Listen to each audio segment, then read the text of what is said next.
अशक्य होईल ती तुम्ही जर म्हटलं की आम्हाला सूर्य पाहिल चंद्र पाहिल तुम्ही कसं आणून देणार? जर पाहिलं की या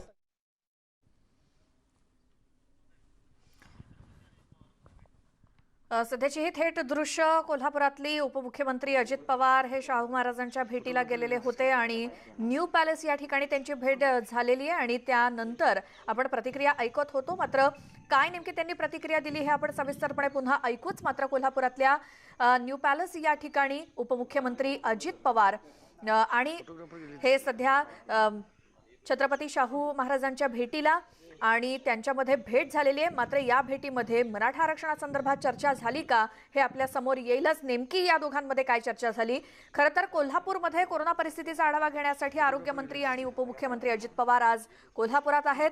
आता 11 वाजता त्यांची जिल्हा प्रशासनासोबत बैठक देखील आहे. मात्र त्याआधी अजित पवार कोल्हापुरातल्या न्यू पॅलेसमध्ये शाहू महाराजांच्या भेटीसाठी गेले होते. त्यांची भेट झाली त्यानंतर आपण प्रतिक्रिया सुद्धा ऐकत होतो. मात्र ही सविस्तर नंतर ऐकूच. मात्र कोल्हापुरातल्या न्यू पॅलेसच्या बाहेरची ही दृश्य, कारण सगळा ताफा तिथे आहे. कारण उपमुख्यमंत्री अजित पवार हे शाहू महाराज छत्रपतींच्या भेटीसाठी न्यू पॅलेस या ठिकाणी गेले होते. त्यांच्यामध्ये भेट झाली, बैठक झाली. या बैठकीमध्ये काय चर्चा झाली, कशासाठी ही भेट होती, मराठा आरक्षणासंदर्भात त्यांच्यामध्ये काही चर्चा झाली आहे का, या संदर्भात आपण माहिती घेऊयात. आमचे कोल्हापूरचे प्रतिनिधी संदीप राजगोळकर आपल्या सोबत आहेत. संदीप, न्यू पॅलेसमध्ये भेट झाली, किती वेळ, काय काय चर्चा झाली, काही समजतंय का? श्वेता, खरं तर राज्याचे उपमुख्यमंत्री अजितदादा पवार हे कोल्हापूर जिल्ह्याच्या दौऱ्यावर आहेत आणि त्यांनी आज सकाळी म्हणजे आत्ता काही वेळापूर्वी शाहू छत्रपती जे आहेत त्यांची भेट घेतलेली आहे. आणि संभाजीराजेंचे वडील आहेत ते संभाजीराजे हे सध्या पुण्याच्या दौऱ्यावर असल्यामुळे त्यांची भेट होऊ शकलेली नाही. आणि काही वेळापूर्वीच आता शाहू छत्रपती जे आहेत वडील संभाजीराजेंचे त्यांनी माध्यमांना प्रतिक्रिया दिली. जवळपास 25 मिनिटं या दोघांमध्ये ही चर्चा झाली. उपमुख्यमंत्री अजितदादा पवार आणि शाहू छत्रपती या दोघांच्यात राज्य सरकार मराठा आरक्षणाबाबत सकारात्मक असल्याचं शाहू महाराज यांनी सांगितलेलं आहे. आणि जे आंदोलन करणार आहेत संभाजीराजे छत्रपती येत्या 16 जूनला, त्याबाबत मात्र कुठलीही चर्चा झाली नाही असं शाहू छत्रपती यांनी स्पष्ट केलेलं आहे. आणि मराठा आरक्षण मिळालं पाहिजे असं देखील त्यांनी म्हटलं आहे. आणि या दोघांमध्ये ही चर्चा मराठा आरक्षणासंदर्भातच झाली, इतर देखील चर्चा झाल्याचं शाहू छत्रपती यांनी सांगितलेलं आहे. कारण आपल्याला माहिती आहे की संभाजीराजे छत्रपती यांनी 16 जूनला आंदोलनाची हाक दिलेली आहे. मूक आंदोलन हे असणार आहे, मात्र लोकप्रतिनिधींना तो थेट जाब विचारला जाणार आहे. आणि माझ्या मागं हा जो न्यू पॅलेस दिसतो, याच पॅलेसमध्ये या दोघांची श्वेता भेट झाली. आणि त्यानंतर आता अजितदादा पवार हे शासकीय विश्रामगृहाकडे रवाना झालेले आहेत. आणि काही वेळानंतर राजेश टोपे देखील कोल्हापूरमध्ये दाखल होणार आहेत. आणि कोरोनाबाबतची एक महत्त्वाची आढावा बैठक काही वेळातच कोल्हापूरमध्ये होणार आहे. आणि त्यानंतर दुपारी 12 वाजता अजितदादा पवार यांची पत्रकार परिषद देखील होणार आहे. त्यामुळे कोरोनाला थोपवण्यासाठी राज्य सरकारकडून जिल्हा प्रशासनाला नेमके काय आदेश दिले जातात, नवीन काय उपाययोजना केल्या जातात, हे आपल्याला काही वेळातच समजू शकणार आहे. बरोबर संदीप, शाहू छत्रपती माध्यमांशी बोलत होते, त्यावेळी ते काय बोलत होते आपल्याला नीट कळलं नाही. त्यांनी माध्यमांशी काय चर्चा केली? एकतर माध्यमांशी बोलताना त्यांनी सांगितलं की ही भेट जी होती ही काल रात्री ठरली होती. त्यामुळे आज सकाळीच अजितदादा पवार राज्याचे उपमुख्यमंत्री श्वेता हे न्यू पॅलेसवर या ठिकाणी दाखल झाले होते. संभाजीराजे छत्रपती यावेळी मात्र नव्हते, पण मराठा महासंघाचे जिल्हाध्यक्ष जे आहेत वसंतराव मुळीक आणि माजी आमदार मालोजीराजे छत्रपती जे संभाजीराजे यांचे छोटे बंधू आहेत ते या बैठकीला उपस्थित होते. आणि या बैठकीमध्ये राज्य सरकार सकारात्मक आहे आरक्षण देण्याबाबत असं देखील शाहू छत्रपतींनी यांनी सांगितलं आहे. पण आंदोलन, महत्त्वाचा मुद्दा हाच होता की कदाचित अजितदादा आंदोलन थांबवण्याची मागणी वगैरे करतात का किंवा तशी विनंती करतात का शाहू छत्रपती यांच्याकडे, याकडे संपूर्ण मराठा समाजाचं लक्ष होतं. मात्र आंदोलनाबाबत कुठलीही चर्चा झाली नाही. राज्य सरकार आपल्या परीनं नक्कीच प्रयत्न करेल असं एक आश्वासन शाहू छत्रपती यांना अजितदादा पवार यांनी दिलेलं आहे. संदीप, थोडंसं थांबवतोय, मात्र आपल्या सोबत मराठा नेते धनंजय जाधव जोडले गेलेत. धनंजयजी, स्वागत तुमचं न्यूज 18 लोकमत मध्ये. एकतर अजित पवार कोल्हापुरात असताना त्यांनी खास आवर्जून शाहू छत्रपतींची भेट घेतली. काय वाटतंय, कशासाठी असावी ही भेट? नाही, नक्कीच तुम्ही जे सांगितलेलं आहे आता, किंवा मराठा आरक्षणाच्या अनुषंगाने जर असेल तर त्याचं स्वागत आहे. परंतु छत्रपती संभाजी महाराज असतील, मराठा आरक्षण चळवळीमधले अनेक सर्व समन्वयक असतील, या सर्वांनी मिळून कोल्हापूरमधनच आंदोलनाची हाक दिलेली आहे. आणि त्या आंदोलनाच्या हाकेतला महत्वाचा विषय काय आहे की ज्या 5 मागण्या सांगितलेल्या आहेत, आर्थिक संस्था, महामंडळ असेल, वसतिगृहांचा प्रश्न असेल, 2185 मुलांच्या नोकरीचा प्रश्न असेल आणि ओबीसीच्या धर्तीवरती मराठा समाजाला इतर सेवा मिळाव्यात या प्रश्नाच्या बाबतीत. मग जर तुम्हाला हे प्रश्न सोडवायचे आहेत, तुम्ही सकारात्मक आहे असं दाखवता, छत्रपती संभाजी महाराजांचे वडील आहेत शाहू महाराज, आपण त्यांची भेट घेत आहात, या सगळ्या गोष्टी करत असताना सकारात्मकतेने जरी पाहिलं पण प्रश्न सुटत का नाही, आणि प्रश्न सोडवण्यासाठी या सर्वांनी पुढाकार घेतला पाहिजे. भेटीगाठींपेक्षा आता तुम्ही इम्प्लिमेंट द्या, रिझल्ट द्या. अन्यथा हा जो टेम्पो आंदोलनाचा तयार झालेला आहे, आता कोल्हापूर, आता काल परवा कोपर्डीला तुम्ही पाहिलं, संभाजी महाराज भेटीला गेले. आज महाराष्ट्रातला समन्वयक त्यांच्यासोबत होता. अक्षरशः गाड्यांची संख्या जर तुम्ही त्यामधली ताफ्यामधली पाहिली तर बहुसंख्येने होती. प्रत्येक तालुक्यात जिल्ह्यात मोठ्या प्रमाणात स्वागत होतं. अशा पद्धतीच्या भेटीगाठी होत असताना रिजेट ओढींचं राजदादांनी काम करून दाखवलं पाहिजे, आणि तिथे आमची त्यांच्याकडनं अपेक्षा पण आहे. परंतु कोल्हापूरच्या दौऱ्यावरती असताना आज समन्वयकांनी त्या ठिकाणी आंदोलनाच्या बाबतीमध्ये तयारी केलेली आहे. या सगळ्या समन्वयकांना भेटून जर तिथं आंदोलनाच्या अनुषंगाने निमंत्रित केलं आणि प्रश्न सोडला तर तो बेस्ट ठरला असं मला वाटतं. आजच्या भेटीच्या बाबतीमध्ये सकारात्मक असलो तरी अजितदादांना माझी विनंती आहे या भेटीगाठी करणं किंवा या सगळ्या गोष्टींच्याही पुढे जाऊन आता वेळ गेलेली आहे. संभाजीराजेंनी पण प्रेसच्या माध्यमातून सांगितलं की मला भेटायला बोलवत असताना रिझल्ट ओरिएंटेड तुम्ही दाखवा, तुम्ही प्रश्न काय सोडले हे दाखवा. अन्यथा महाराजांनी हा शब्द वापरला जातो प्रामुख्याने, तुम्हाला सांगतो. त्यापूर्वी काय व्हायचं की सरकार निमंत्रण चर्चेला बोलवायचं आणि सकारात्मक आहे सांगायचं, बाहेर समन्वयक महाराज यायचे आणि सांगायचे सकारात्मक आहे. परंतु त्याच्या पुढे आता गेलेला आहे लोकप्रतिनिधींनी मार्ग काय काढलाय हे सांगितलं पाहिजे, ना की फक्त भेटीगाठी झाल्या पाहिजेत आणि भेट घेतली सकारात्मक आहे याच्यावरती समाज आता खुश राहणार नाही. रिझल्ट ओरिएंटेड काम दाखवा तरच समाज करेल, अन्यथा 36 जिल्ह्यांमधलं मूक आंदोलन होईल. आणि ज्या पद्धतीने संभाजी महाराजांनी सांगितलं. धनंजय जाधव थोडंसं थांबवत आहे कारण मराठा क्रांती मोर्चाचे समन्वयक राजेंद्र कोंढरे सुद्धा आपल्या सोबत आहेत. कोंढरेजी, काय वाटतं, उपमुख्यमंत्री अजित पवारांनी शाहू छत्रपतींची घेतलेली भेट कसं पाहता याकडे? भेट घेण्यामध्ये काही गैर नाहीये, मोठ्यांचे आशीर्वाद घेत असतात राजकीय लोक. परंतु कोल्हापूरमध्ये होणाऱ्या आंदोलनाच्या पार्श्वभूमीवर राज्य सरकारच्या हातामध्ये जे प्रलंबित असलेले विषय आहेत, हे विषय मागे लावण्याच्या दृष्टीने आम्ही 1 वर्षापासून पाठपुरावा करतोय. परंतु राज्य सरकार घोषणा करते आणि प्रत्यक्ष अंमलबजावणीमध्ये तशा प्रकारची कृती होताना दिसत नाहीये. आणि त्या उद्वेगातूनच हे कोल्हापूरच्या शाहू समाधी समोर आम्ही 16 तारखेला आंदोलन करतोय. माननीय अजितदादांकडनं लोकांच्या फार मोठ्या अपेक्षा आहेत. त्या अपेक्षांची पूर्तती करण्यासाठी 16 तारखेपर्यंत त्यांनी ह्या सर्व जे विषय प्रलंबित आहेत त्याच्या जर घोषणा करून त्याची अंमलबजावणी ठोस केली तर निश्चितच ह्या भेटीतनं काहीतरी अर्थ निघेल असं मला वाटतं. आणि त्या दृष्टिकोनातनं राज्य सरकारने सकारात्मक दृष्ट्या आंदोलन यशस्वी करण्याच्या दृष्टीने आमच्या सगळ्या मागण्या मान्य कराव्यात. आणि मराठा आरक्षणाचा जो मूलभूत प्रश्न आहे तो खऱ्या अर्थाने सोडवण्यासाठी राज्य सरकारने कशा प्रकारची पावलं उचलली पाहिजेत. दुर्दैवाने सर्वोच्च न्यायालयामध्ये ज्या पद्धतीने केस हरली गेली त्याच्यातनं मराठा समाजाचं फार मोठं नुकसान झालेलं आहे. हे नुकसान भरून काढण्यासाठी उर्वरित मागण्या त्वरित मंजूर कराव्यात. बरं, आता 16 तारखेला आंदोलन कोल्हापुरात होणार आहे. आज 14 तारीख, उपमुख्यमंत्री अजित पवार कोल्हापुरात आहेत, तर त्या निमित्तानं अजित पवारांकडून काही आश्वासन दिलं जाऊ शकतं का, किंवा तुम्हाला काही अपेक्षित आहे? नाही, आम्हाला 16 तारखेला सर्वच राजकीय पक्षाच्या लोकप्रतिनिधींना त्या ठिकाणी निमंत्रण दिलेलं आहे, सन्मानपूर्वक बोलवलेलं आहे. आणि आम्ही आतापर्यंत मागण्या करून सगळ्या मांडलेल्या आहेत. आता लोकप्रतिनिधी त्याची अंमलबजावणी कशी करणार आहोत, काय करणार आहोत, हे जर शाहू समाधीसमोर सर्वांना सांगितलं आणि त्याच्यातनं काही मार्ग निघला तर योग्य ठरेल. बरं, मात्र आज खास करून आवर्जून छत्रपती शाहूंच्या भेटीला जाणं, अजित पवारांनी त्यांच्या न्यू पॅलेसमध्ये जाऊन त्यांच्यासोबत बैठक घेणं किंवा ही भेट घेणं, यामागे आणखी काही उद्देश वाटतो का, की फक्त मराठा आरक्षणासंदर्भात आता मोर्चा देखील किंवा आंदोलन होणार आहे 16 तारखेला, त्या संदर्भात काहीतरी समजूत काढण्याचा किंवा काही समजावण्याचा प्रयत्न अजित पवारांकडून झाला असेल असं वाटतं का?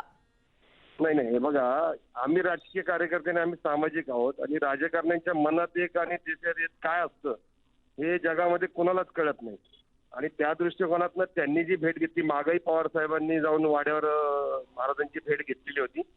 आंदोलनाच्या पार्श्वभूमीवर त्यांनी शाहू छत्रपतींची घेतलेली जी भेट आहे त्याच्यातनं जी काही चर्चा झालेली असेल ती चर्चा बाहेर आल्यावरच आम्हाला कळेल, तोपर्यंत काही सांगता येणार नाही. बरोबर. मात्र 16 तारखेचं आंदोलन नेमकं कसं होणार आहे आणि त्यामुळे सरकारच्या अडचणी वाढू शकतात, कदाचित त्यासाठी अजित पवारांनी कोल्हापूर दौऱ्यादरम्यान ही भेट घेतली असावी. असू शकतं तसं, परंतु 16 तारखेचे आंदोलन जाहीर झालेलं आहे. कोणत्याही परिस्थितीमध्ये मागं घेतलं जाणार नाही. त्याच्यासाठी जे काही आवश्यक असणारी जी लोक आहेत ठरवलेली ती सगळी त्या ठिकाणी येणार आहेत आणि मूक पद्धतीने हे आंदोलन होणार आहे. त्यामुळं हे आंदोलन मागं घेण्याच्या दृष्टीने जर सरकारला असं वाटत असेल तर सगळे प्रश्नांच्या बाबतीमध्ये सरकारने ते जाहीर केलं पाहिजे आणि ते त्या 16 तारखेलाच करावं अशी आमची सगळ्यांचीच अपेक्षा आहे. बरं, राजेंद्र कोंढरे, खूप धन्यवाद, तुम्ही न्यूज 18 लोकमतशी बोललात. तर महत्त्वाची गोष्ट हीच आहे की उपमुख्यमंत्री अजित पवार आज कोल्हापुरात असताना त्यांनी आवर्जून न्यू पॅलेस या ठिकाणी जाऊन शाहू छत्रपतींची भेट घेतलेली आहे. खरं तर संभाजीराजे छत्रपतींनी 16 तारखेला मराठा आंदोलनाची हाक दिलेलीच आहे आणि त्याची सुरुवात देखील कोल्हापुरातून होतीये. त्या पार्श्वभूमीवर या बैठकीमध्ये किंवा या भेटीमध्ये काही चर्चा झालेली असावी, किंबहुना झालीच ती चर्चा असं आमच्या प्रतिनिधींनी सुद्धा सांगितलं. मात्र ही दृश्य कोल्हापुरातल्या न्यू पॅलेस मधली आहेत. तिथे कोरोना संदर्भातला आढावा घेण्यासाठी उपमुख्यमंत्री कोल्हापुरात आलेले असताना 11 वाजता ती प्रशासनासोबत बैठक आहे. त्यापूर्वी न्यू पॅलेसमध्ये येऊन शाहू छत्रपतींची त्यांनी आवर्जून भेट घेतली. आता मराठा नेत्यांकडून हेच सांगितलं जात आहे की ही सदिच्छा भेट नको किंवा ही सदिच्छा भेट आहे असं सांगता कामा नये किंवा सकारात्मक चर्चा झाली अशी उत्तरं नको आहेत, तर ठोस ॲक्शन हवी आहे अशा पद्धतीच्या प्रतिक्रिया मराठा नेत्यांकडून येत आहेत. कारण ज्या वेळेला अशा मोठ्या नेत्यांच्या भेटी गाठी होतात त्यानंतर आपल्याला वेळोवेळी ऐकायला मिळणारी प्रतिक्रिया म्हणजे ही सदिच्छा भेट होती, नाहीतर मग ही बैठक किंवा चर्चा सकारात्मक झाली. मात्र आता मराठा नेत्यांना अपेक्षित आहे ती म्हणजे ठोस काहीतरी ॲक्शन महाविकास आघाडी सरकारकडून मराठा आरक्षणासंदर्भात. त्यासाठी भेटीगाठी होऊ देत किंवा बैठका होऊ देत, मात्र आता आम्हाला रिझल्ट हवाय अशा पद्धतीच्या प्रतिक्रिया त्यांच्याकडून येत आहेत.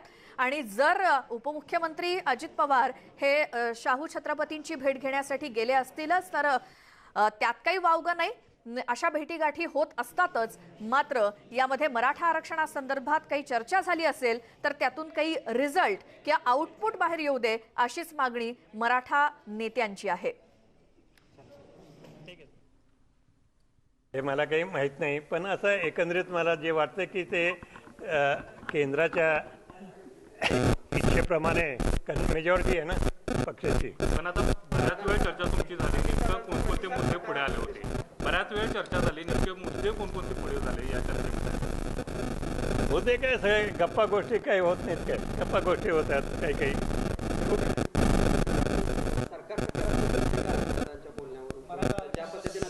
सरकार निश्चित सकारात्मक आहे की मराठ्यांसाठी जास्तीत जास्त आपण जे काय करता येईल ते करावं. जे शक्य आहे ते होईल, अशक्य होईल ते तुम्ही जर म्हटलं की आम्हाला सूर्य पाहिजे चंद्र पाहिजे तुम्ही कसं आणून देणार. तर छत्रपती शाहू यांची आपण प्रतिक्रिया ऐकली. ही भेट झाल्यानंतर ते माध्यमांशी बोलत होते. गप्पा गोष्टी झाल्या असं त्यांनी सांगितलं. मराठा आरक्षणासंदर्भात सरकार सकारात्मक आहे असं त्यांनी आवर्जून सांगितलंय. त्यामुळे ही खरंच सदिच्छा भेट होती का? उपमुख्यमंत्री अजित पवार कोल्हापुरात आले असताना त्यांनी छत्रपती शाहूंची भेट घेतली, मात्र या भेटीमध्ये गप्पा गोष्टी झाल्या असं शाहू छत्रपती यांनी स्वतः माध्यमांशी बोलताना सांगितलं. न्यू पॅलेसमध्ये बराच वेळ ही बैठक झाली, मात्र गप्पा गोष्टी नसतात का असं त्यांचं म्हणणं आहे. त्यामुळे मराठा आरक्षणासंदर्भात त्यांना विचारलं असता ते म्हणतायत की सरकार पूर्णपणे सकारात्मक आहे. मराठा समाजासाठी जे जे काही करायचं ते सरकार करेल अशी प्रतिक्रिया शाहू छत्रपतींनी दिली. याच संदर्भात आपण अधिक बोलणार आहोत. मराठा नेते श्रीमंत कोकाटे आपल्यासोबत जोडले गेलेत. स्वागत तुमचं न्यूज 18 लोकमतमध्ये. आता ही जी उपमुख्यमंत्री अजित पवार आणि त्यांची न्यू पॅलेसला भेट, तिथे शाहू छत्रपतींसोबत चर्चा, आता गप्पा गोष्टी झाल्या असं म्हटलं जातं. तर या गप्पा गोष्टींमध्ये मराठा आरक्षणाचा विषय हा नक्कीच असणार आहे. काय वाटतं तुम्हाला? माननीय अजितदादा पवार आणि छत्रपती शाहू महाराज आज भेटले ही आनंदाची गोष्ट आहे. पण ते नक्की मराठा आरक्षणासाठीच भेटले का काही खाजगी कामासाठी भेटलेत ही काय माहिती आमच्याकडे मिळत नाही. पण आज राज्य पवारांच्या ताब्यात आहे. विशेषतः अजितदादा पवार उपमुख्यमंत्री आहेत. ते महत्वाचे नेते आहेत महाराष्ट्राच्या राजकारणातील. असं म्हटलं जातं की अजित पवारांनी जर का ठरवलं तर ते काम होतच. आणि सत्तेतल्या मराठ्यांना, गरीब मराठ्याबद्दल गांभीर्य नाही हे आतापर्यंतचा पूर्व इतिहास आहे या 70 वर्षातला. त्यांना खरंच गरीब मराठ्याबद्दल प्रेम असेल तर मराठा समाजाला त्यांनी आरक्षण द्यावं. अन्यथा या गप्पा फक्त व्यक्तिगतच ठरतील असं वाटतंय. बरं, आता काय अपेक्षा आहे तुमची? अजित पवार सध्या कोल्हापुरात आहेत आणि आता परवापासून आंदोलन सुद्धा होत आहे, सुरुवात कोल्हापुरातून होतीये. त्या पार्श्वभूमीवर कोल्हापूर नगरी क्रांतीची नगरी आहे. राजर्षी छत्रपती शाहू महाराजांनी 1902 पासून आपल्या देशामध्ये आरक्षणाची सुरुवात केली. पण एकूण हे जे विद्यमान आघाडी सरकार आहे आणि विशेषतः सत्तेतले मराठा नेते आहेत, यांना मराठा समाजाच्या आरक्षणाबद्दल गांभीर्य दिसत नाही. त्यांना जर खरंच गांभीर्य असतं तर सर्वोच्च न्यायालयामध्ये त्यांनी आरक्षण टिकवण्यासाठी प्रयत्न केला असता. सर्वोच्च न्यायालयातलं आरक्षण टिकलं नाही, परंतु राज्य सरकारच्या हातामध्ये आहे की ते जर का गायकवाड आयोग मराठा समाजाच्या एज्युकेशनली आणि सोशियली बॅकचे निकष पूर्ण करत असतील तर या सरकारने खरंच मराठा समाजाबद्दल आपुलकी आस्था प्रेम असेल तर त्यांनी मराठा समाजाला सरसकट ओबीसी मध्ये समाविष्ट केलं पाहिजे. या मराठा सत्तेतल्या मराठा नेत्यामध्ये प्रचंड न्यूनगंडाची भावना आहे आणि विशेषतः त्यांच्याकडे गरीब मराठ्याबद्दल बिलकुल आस्था नाही हे आतापर्यंत स्पष्ट होतं. म्हणून याचा उद्रेक निश्चितपणे कोल्हापूरमधून होईल. बरोबर. त्यांच्या या दोघांमध्ये ज्या काही गप्पा झाला, शाहू छत्रपतींनी प्रतिक्रिया देताना म्हटलं की मराठा आरक्षणासंदर्भात सरकार सकारात्मक आहे, मराठा समाजासाठी काय करायचं जे योग्य ते सरकार करणार, असं त्यांनी म्हटलंय. नाही, आतापर्यंत आपण पाहतो की मराठा आरक्षणाला काँग्रेसचा विरोध नाही, भाजपचा विरोध नाही, शिवसेनेचा विरोध नाही आणि राष्ट्रवादीचा विरोध नाही. सगळे सकारात्मक आहेत. मग अडचण काय आहे? हे सकारात्मक आहेत म्हणजे देणार कधी आहेत? 42 मुलांनी आत्महत्या केलेल्या आहेत. गरीब मराठ्यांच्या 42 मुलांनी आत्महत्या केलेल्या आहेत. मी म्हणत नाही की भावनेवरती न्यायालय चालतं, भावनेवरती राज्य चालतं, असं माझं मत नाही. परंतु मागच्या सरकारने जो जस्टिस गायकवाड आयोग नेमला होता, गायकवाड आयोगाने गुणात्मक काम केलेलं आहे. मराठा समाज हा आरक्षणाचे सगळे निकष पूर्ण करतो, तरी देखील आरक्षण मिळत का नाही? छत्रपती शाहू महाराजांचा आग्रह आहे मराठा समाजाला आरक्षण मिळावं, पण अजित पवारांची इच्छा आहे का नाही मराठा समाजाला आरक्षण द्यायची? ते सत्तेत आहेत ना, त्यांची जर खरंच इच्छा असेल तर ते निर्णय घेतील. एकूण सत्तेतले मराठे गरीब मराठ्यांना फसवत आहेत एवढं मात्र नक्की. श्रीमंत कोकाटे, खूप धन्यवाद. तुम्ही न्यूज 18 लोकमतशी बोललात आणि तुमचं मत मांडलं. तर कोल्हापुरात न्यू पॅलेस या ठिकाणी श्रीमंत शाहू छत्रपती आणि उपमुख्यमंत्री अजित पवार यांची झालेली भेट, अर्थात संभाजीराजे छत्रपती सध्या मराठा आरक्षणावरून जे काही आक्रमक झाले त्या पार्श्वभूमीवर ही भेट झालेली आहे आणि या भेटीमध्ये आणखी काय चर्चा झाली या संदर्भातले अपडेट आपण घेत राहूच. तुर्तास वेळ झाली एका छोट्याशा ब्रेकची. पाहत राहा न्यूज 18 लोकमत.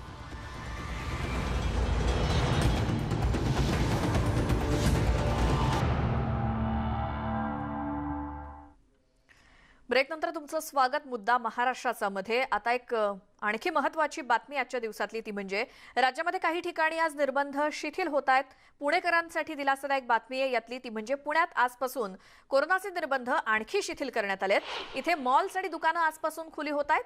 तसंच इतर दुकानांच्या वेळेत सुद्धा संध्याकाळी 7 वाजेपर्यंत वाढ करण्यात आली आहे. रेस्टॉरंट्स आणि हॉटेल्स तसंच बार्स रात्री 10 पर्यंत 50% क्षमतेनं खुली राहणार आहेत. सोबतच वाचनालय, क्लासेस देखील सुरू होत आहेत. उद्यानं आणि स्पोर्ट्स क्लब देखील 2 वेळा खुली ठेवण्यास परवानगी देण्यात आली आहे.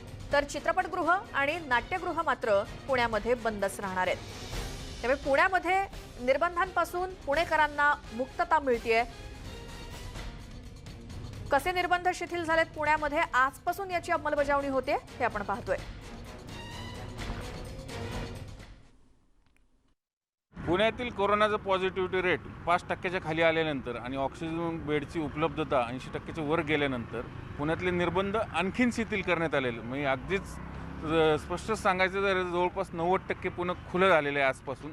विशेषतः ही मार्केट तर ओपन आहेच आहे, मी सगळे इतर दुकानं सगळं, पण यांची वेळ वाढून दिलेली आहे. जी पहिली आधी 2 वाजेपर्यंत होती, नंतर 4 वाजेपर्यंत होती, आता ती 7 वाजेपर्यंत असणार आहे आजपासून. फक्त शनिवारवरती अत्यावश्यक सेवा वगळता ही इतर दुकानं बंदच असतील.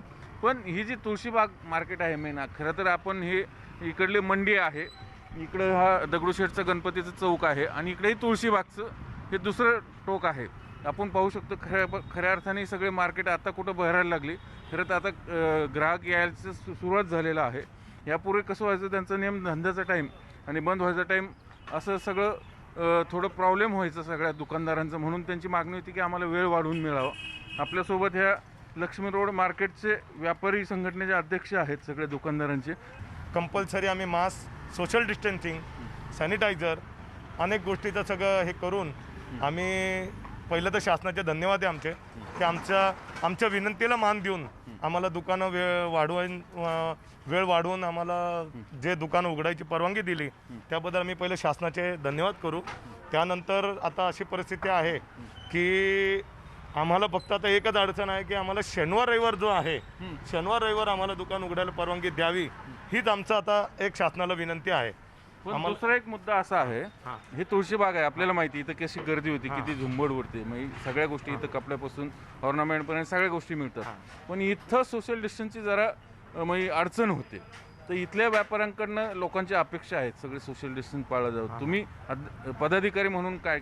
आता आम्ही पदाधिकारी म्हणून आम्ही काय केलं की तुळशीबागमधल्या सगळ्या व्यापाऱ्यांची आम्ही आत्ता ज्या वेळेला दुकानं उघडायला परवानगी मिळाली 4 वाजेपर्यंत, त्यावेळेला आम्ही डॉक्टरांची आम्ही एक हे घेतली. त्यांनी आम्हाला डॉक्टरांनी सगळ्यांना समजून सांगितलं की सगळ्यात हॉट एरियामध्ये तुळशीबाग गर्दीचा एरिया आहे. तर त्यामुळे त्यांनी आम्हाला सगळ्या इंस्ट्रक्शन दिले आहेत की बाबा तुम्ही काय करायला पाहिजे, काय नाही. कंपल्सरी मास्क हे कंपल्सरी करायला सांगितलं डॉक्टरांनी आणि सगळ्या व्यापाऱ्यांना सूचना दिल्या. व्यापारी प्रत्येक तुळशीबागेतला छोटा लहान व्यापारी आज प्रत्येक कस्टमरला 10 वेळा समजून सांगतोय कि सोशल डिस्टेंसिंग पाड़ा, मास्क वापरा. कैसा करे अभी आज से पूरा मार्केट खुला हो रहा है, इतने दिन बंद था तुलसीबाग में, तो अभी ग्राहकों का रिस्पांस कैसा है? कम है ग्राहकों का रिस्पांस, कम बहुत कम है, बहुत कम है. अभी टाइम भी बढ़ के मिला है, तो क्या कहेंगे? मतलब सोशल डिस्टेंसिंग कोरोना के नियम पालन करेंगे अपन क्या? पालन करेंगे. तर पुण्यामध्ये बऱ्याच प्रमाणात निर्बंध हे शिथिल झालेले आहेत, काही गोष्टी सोडल्या तर. आता मुंबईतल्या दादर बाजारपेठेत सुद्धा नागरिकांची मोठी गर्दी पाहायला मिळाली. इथे कोरोना निर्बंध शिथिल करण्यात आल्यानंतर दादर मार्केट परिसरात नागरिकांची वर्दळ वाढली आहे. बेस्ट प्रवासी वाहतूक 100% आसन क्षमतेनं सुरू आहे, तर दुसरीकडे मुंबईतील रेल्वे वाहतूक मात्र अजूनही अत्यावश्यक सेवेतल्या कर्मचाऱ्यांसाठीच सुरू आहे. हे झाले अपडेट्स मुंबईतले. जसे निर्बंध शिथिल होत आहेत तशी दादरमध्ये ग्राहकांची झुंबड देखील उडतीये. आमच्या प्रतिनिधी सुस्मिता भदाणे आज सध्या आपल्या सोबत आहेत. सुस्मिता, निर्बंध शिथिल झाल्यानंतर आणखी कशात सूट मिळाली आहे मुंबईमध्ये आणि त्याचे परिणाम काय दिसत आहेत?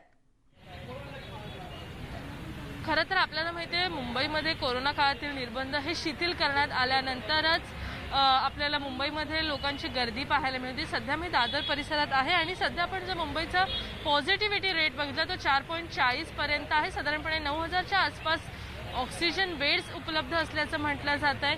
आणि यामुळेच मुंबईमध्ये जरी लोकांची गर्दी पाहायला मिळत असेल तरी सामान्य मुंबईकरांना दररोज घराबाहेर पडावं लागतं. अशा वेळेला बसचा प्रवास अनेक लोक करत असतात. 100% आसन क्षमतेनुसार बसेस सुरू आहेत, परंतु अजूनही रेल्वेनं प्रवास करायला फारशी अनेकांना परवानगी देण्यात आली. तुम्हाला वाटतं का की रेल्वे प्रवास सुरू व्हायला हवा? बसने प्रवास करताना काही अडचणी येतात? खूप अडचणी येतात मॅडम, खूप गर्दी असते, तासनतास लाईनीमध्ये उभं राहावं लागतं. आणि लोकल प्रवास चालू झाला तर सर्वांना दिलासा पण मिळेल, कारण 1.5 वर्ष झालं कोरोना सुरू होऊन अजून परिस्थिती काही जशीच्या तशीच आहे आणि ह्याचा त्रास सर्वसामान्यांनाच होतोय.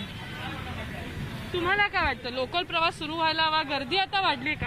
मैडम लोकल चालू होगा तो अच्छा है, बस में बहुत तकलीफ हो रहा है, एक 1.5 घंटा हम लोग खड़े हैं लाइन के लिए. नक्कीच. तर आपण बघतो इथे लांबच्या लांब रांग ही बेस्टने प्रवास करण्यासाठी नागरिकांची आहे. दररोज तुम्ही प्रवास करत असतात, काय नेमकी परिस्थिती असते मुंबईमध्ये? आता तर काही अंशी निर्बंध कमी झालेले आहेत. निर्बंध जसे कमी झालेले नाही, लोक काळजी कसलीच घेत नाही. लोकल चालू हवे बरोबर आहे, सर्वसामान्य लोकांना कामाला हे जायचंच असतं, त्यामुळे त्यांना थोडंफार तरी काहीतरी आता स्टँडिंग मीटिंग बसमध्ये घ्यायला पाहिजे. पण हे काय वरचे चोर लोक काय ते ऑर्डर काढतच नाही. राजकारणी म्हणजे चोर लोक आहेत, त्यांचे खिसे भरले जात नाहीत, त्यामुळे ते ऑर्डर काढतच नाहीत. असे लोकल तर ही सर्वसामान्य जलवाहिनी आहे, त्यामुळे सर्वसामान्य लोकांचा थोडा तरी विचार केला पाहिजे असं मला वाटतं. सर्वसामान्यांना न्याय मिळाला करायला हवा, सर्वसामान्यांच्या मागण्या मांडण्यात याव्या आणि लोकल सेवा जी मुंबईची लाईफलाईन म्हटली जाते ती खुली व्हावी अशी अपेक्षा आहे. आपण जर सध्या हा परिसर बघितला तर दुकानं बऱ्यापैकी खुली झालेली आहेत, नागरिक घराबाहेर पडत आहेत, परंतु एकूणच गर्दी होऊ नये म्हणून सुद्धा विशेष काळजी घेण्यात येते. पोलीस असतील, सुरक्षा रक्षक असतील यांना तैनात करण्यात आलेलं आहे. रेल्वेने वाहतूक तुम्ही जर करत असाल तर अत्यावश्यक सेवेतील कर्मचाऱ्यांनाच फक्त परवानगी आहे.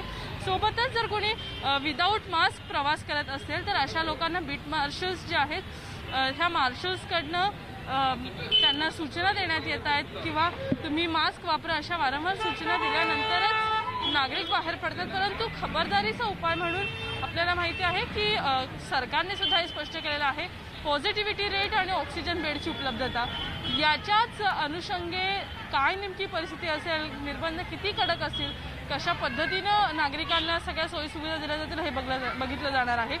बेस्टने प्रवास करता येणार आहे. हॉटेल्स आणि रेस्टॉरंट सुरू आहेत, बाजारपेठा खुल्या झालेल्या आहेत, परंतु कालमर्यादा देण्यात आलेली आहे. ठराविक वेळेमध्येच तुम्ही घराबाहेर पडू शकता. पुण्यामध्ये ज्या अंशी 90% सगळ्या गोष्टी खुल्या झाल्या असं मुंबईमध्ये तशी परिस्थिती नसली तरी सतर्कता बाळगणं हे सर्वसामान्यांच्या हातात आहे आणि ते अतिशय गरजेचं असल्याचं सध्याच्या परिस्थितीत आपल्याला पाहायला मिळत आहे. आता एक बेस्टची गाडी इथं आलेली आहे. आपण बघू शकता की फक्त 100% आसन क्षमतेने लोक प्रवास करू शकतात, परंतु अजूनही तासनतास लांबच लांब रांगेमध्ये उभे राहून नागरिकांना तात्काळ थांबावं लागतंय आणि एकीकडे सगळं हळूहळू खुलं होत असताना ऑफिसेसमध्ये जाण्यासाठी लोकांची गर्दी कायम आहे. वेगवेगळ्या ठिकाणी लोकांना पोहोचायचं आहे आणि अशा बेस्टच्या सेवेवरती सुद्धा काही प्रमाणामध्ये ताण जाणवतो आणि म्हणूनच प्रत्येक वेळेला आपल्याला अशा पद्धतीच्या लांबच लांब रांगा मुंबईत पाहायला मिळतात. परंतु सतर्क राहणं आणि जितकं शक्य होईल तितके कोरोनाचे नियम पाळणं हे नागरिकांची जबाबदारी आहे, व्यापाऱ्यांची जबाबदारी आहे आणि एकत्रितपणे जेव्हा या सगळ्या गोष्टी होतील तेव्हाच मला वाटतं की जशा पद्धतीने आज पुण्यामध्ये सगळ्या गोष्टींमध्ये काही अंशी अधिक शिथिलता आलेली आहे तशी शिथिलता मुंबईकरांना सुद्धा अनुभवता येईल. सुस्मिता, धन्यवाद दिलेल्या माहितीसाठी. मुंबईतली ही आजची परिस्थिती आणि मुंबईतला आजचा झालेला एक बदल म्हणजे आतापर्यंत मुंबईमध्ये ज्या काही एसटी महामंडळाच्या बसेस धावत होत्या कोरोना काळामध्ये त्या मात्र आजपासून बंद करण्याचा निर्णय परिवहन मंत्रालयानं घेतलेला आहे आणि त्यामुळे आता फक्त मुंबईमध्ये बेस्टच्या बसेसच धावणार आहेत. मुंबईनंतर आता आपण सोलापुरात जाऊयात. तिथे काही निर्बंध शिथिल करण्यात आलेले आहेत. आमचे प्रतिनिधी सागर सुरवसे आपल्यासोबत आहेत. सागर, आजपासून सोलापुरात कोणते कोणते निर्बंध शिथिल झालेत आणि कोणते कायम ठेवण्यात आलेत, काय माहिती?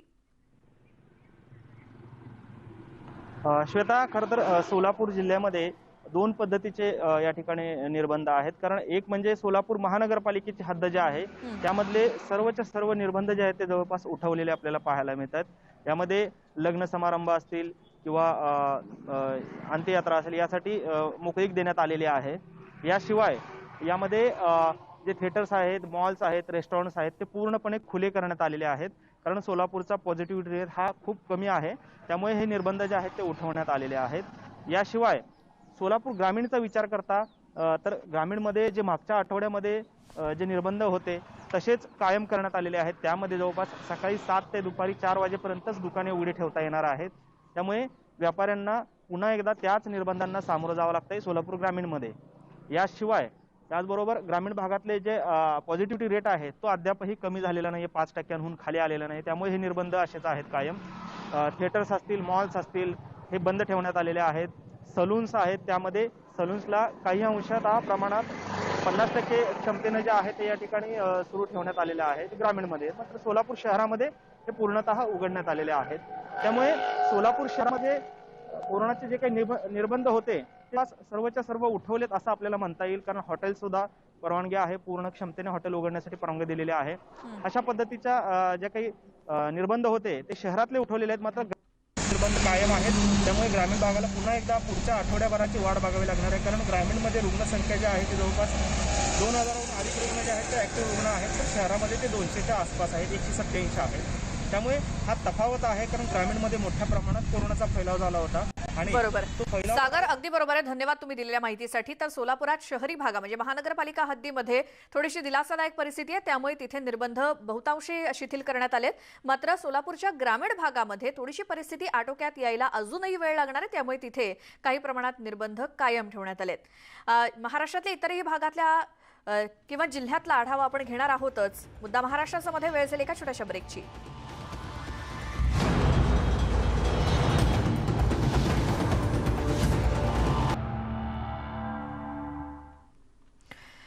ब्रेकनंतर स्वागत मुद्दा महाराष्ट्राचा मध्ये आपण राज्यामध्ये कोणकोणत्या ठिकाणी कसे कसे कोरोना निर्बंध शिथिल झालेत आणि काय परिस्थिती आहे याचा आढावा घेतोय।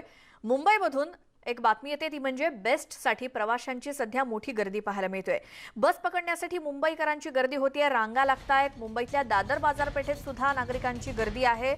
अशी ही आजची परिस्थिती मुंबईतली। एकीकडे मुसळधार पावसानं विश्रांती घेतलेली आहे आणि त्यानंतर आता आणखी कोरोनाचं संकट तर घोंघावतं आहेच, मात्र यामध्ये प्रमाण कमी होत काहीच्या निर्बंधातून शिथिलता आणि दिलासा मुंबईकरांना देखील मिळालाय। मात्र आता बेस्ट बसेससाठी कशा रांगा मुंबईकरांच्या लागल्या आहेत याची ही दृश्य। कोरोना निर्बंध शिथिल करण्यात आल्यानंतर दादर मार्केट परिसरामध्ये नागरिकांची चांगलीच वर्दळ वाढली आहे। बेस्ट प्रवासी वाहतूक ही 100% आसन क्षमतेनं सुरू करण्यास परवानगी मिळाली आहे। दुसरीकडे मुंबईतली रेल्वे वाहतूक अजूनही अत्यावश्यक सेवेतल्या कर्मचाऱ्यांसाठी सुरू आहे। त्यामुळे सगळ्यात जो ताण आहे मुंबईतल्या वाहतुकीचा आणि प्रवाशांचा तो आता फक्त बेस्ट बसेसवरती आहे। कारण आतापर्यंत मुंबईमध्ये ज्या काही एसटी महामंडळाच्या बसेस धावत होत्या त्या देखील परिवहन मंत्रालयानं आजपासून बंद करण्याचा निर्णय घेतलाय। आमच्या प्रतिनिधी सुस्मिता भदाणे आपल्या सोबत आहेत। सुस्मिता, काय चित्र आजचं? खरं तर आपण बघितलं की मुंबईमध्ये कोरोनाचे निर्बंध शिथिल झाल्यानंतर नागरिकांची गर्दी आपल्याला पाहायला मिळत होती। सध्या मुंबईमध्ये बेस्टच्या रांगा आपल्याला पाहायला मिळत आहेत। बेस्टची तिकीट्स काढण्यासाठी ही लोक रांगेत उभी आहेत। खरं तर लॉकडाऊन काळात सुद्धा बेस्टशिवाय दुसरा पर्याय नव्हता। इथे हातावरती लोकांना अगदी सॅनिटायझर दिलं जात आहे आणि मग त्यानंतर तुम्ही प्रवास करा अशा सूचना दिल्या जात आहेत। बेस्टसोबत मदतीला एसटी महामंडळाच्या बसेस होत्या, पण आता सध्या त्या बसेस नसणार आहेत। त्याच्यामुळे पुन्हा एकदा बेस्टवरती ताण निर्माण होणार आहे। पूर्ण 100% आसन क्षमतेने बसेस सुविधा सुरू असणार आहेत आणि सध्या आपण जर ही बाजारपेठेतली दृश्य बघितली तर लोकांची गर्दी कायम आहे। आपण काही लोकांशी संवाद साधायचा प्रयत्न करूयात। काय वाटतं, गर्दी वाढली आहे का? लॉकडाऊनचे नियम शिथिल झाल्यानंतर बदल दिसतोय का? गर्दी वाढल्या झाला बेस्टसाठी वेळ लागतो। हां, टाइम तुम्हाला काय वाटतं सध्याची परिस्थिती काय आहे? गर्दी लय वाढली आहे आणि तरी पण माणसांना धक्कर मारून चालतात। लय वाढले गर्दी। रेल्वे सुरू व्हावी असं वाटतं का? नको नको, जे आहे ते बरं आहे। नक्कीच आपण बघूयात काही व्यापारी आपल्यासोबत इथे आहेत, त्यांच्याशी संवाद साधूयात। कारण व्यापाऱ्यांकडे सुद्धा खरेदी करण्यासाठी येणाऱ्या लोकांची संख्या वाढलेली आहे। दुसरीकडे बेस्टवरती सुद्धा ताण वाढलेला आहे। काय सांगाल, कशा पद्धतीनं सध्या वातावरण आहे? लोकांची गर्दी वाढली आहे का? लोकांची गर्दी वाढते नुसतं सॅटर्डे संडे जे बंद ठेवतात त्याच्यासाठी। सॅटर्डे संडे जर बंद ठेवलं तर इतर धंद्यांना इतर कामांना टाईम वाढवून द्या। सकाळी 7 ते संध्याकाळी 7चा टाईम दिला तर लोकांना खरेदी करता येईल। ते 4चा टाईम असल्यामुळे लोक शनिवार रविवारच्या बाहेर पडतात। तर सोमवार ते शुक्रवार जर टायमिंग 7 ते 7 केला तर लोकांची शनिवार रविवारी गर्दी होणार नाही आणि कंप्लीट शनिवार रविवार बंद ठेवा, म्हणजे लोक एक्स्ट्रा जे फिरत आहेत ते फिरणार नाही। लोकांना मास्क लावणं किंवा सर्वसाधारण सगळ्या नियमांचं पालन करणं सुद्धा गरजेचं आहे। तर लोक त्या नियमांचं पालन करतायत? आता सध्या तरी लोक खूप पालन करायला लागलेत। सरकार BMC वगैरे स्ट्रिक्ट झालेली आहे, चार्जेस मारतायत म्हणून लोक घाबरून तरी मास्क घालतायत। नक्कीच आणखीन काही व्यापारी आपल्यासोबत आहेत। सध्या आपण जर बघितलं तर लोकांची गर्दी वाढलेली दिसते। दादरमध्ये यापूर्वीची स्थिती आणि आताची स्थिती मोठा बदल दिसतोय। कोरोना काळातल्या निर्बंधांमध्ये शिथिलता यायला हवी असं वाटतं का? बघा मॅडम, आता काय सर्वांची मजबुरी आहे बाहेर निघायची, कोणाकडेच पैसे नाही, मग कोणी कामच करणार नाही तर पैसे भेटणार नाही। मग असं करा, मंडे टू फ्रायडे ठेवा, म्हणजे कामं पण करू शकता आणि सॅटर्डे संडे गर्दी नाही होणार। पण कोणाला काहीच करायचं नाही, मग काय करणार त्याबद्दल? आणि पैसे हवे आणि कामं नाही भेटल्यानंतर चोरी होणार, ते सर्वच होणार आहे। नक्कीच, तर सर्वसामान्यांना सोयीस्कर होईल अशा पद्धतीनं मुंबईमध्ये सोयीसुविधा खुल्या व्हायला हव्यात अशा पद्धतीची मागणी प्रवासी असतील, दुकानदार असतील, ग्राहक असतील आणि इतर अनेक मुंबईकर असतील यांच्याकडनं वारंवार केली असल्याचं आपल्याला पाहायला मिळतंय। बरोबर सुस्मिता, धन्यवाद दिलेल्या माहितीसाठी। मुंबईतल्या दादरमधली आजची परिस्थिती, निर्बंध जसजसे शिथिल होतात तशी गर्दी वाढायला सुरुवात झालेली आहे आणि मुंबईतल्या बेस्ट बसेसवर सुद्धा ताण येतोय, कारण प्रवाशांची आसन क्षमता आता 100% क्षमतेनं परवानगी देण्यात आलेली आहे। इतरही जिल्ह्यांचा आढावा घेऊया छोट्याशा ब्रेक नंतर। पाहत राहा मुद्दा महाराष्ट्राचा।